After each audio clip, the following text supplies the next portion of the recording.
Here I have HUAWEI Nova 10 Youth, and today I'm going to show you how to insert SIM card into this device.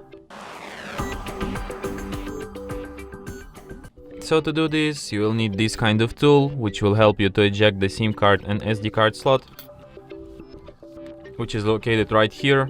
So first we have to slightly remove the cover. Then we take this tool and put it inside this hole on the slot, slightly press it, and the slot pops out. Now we can eject it with our bare hands.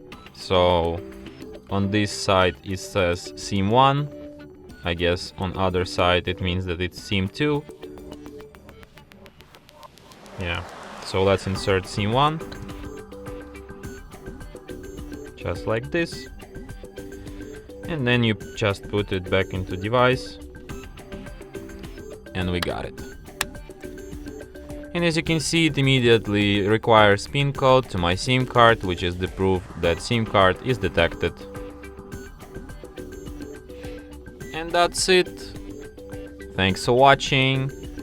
If you find this tutorial useful, don't forget to hit that like button and subscribe to our channel.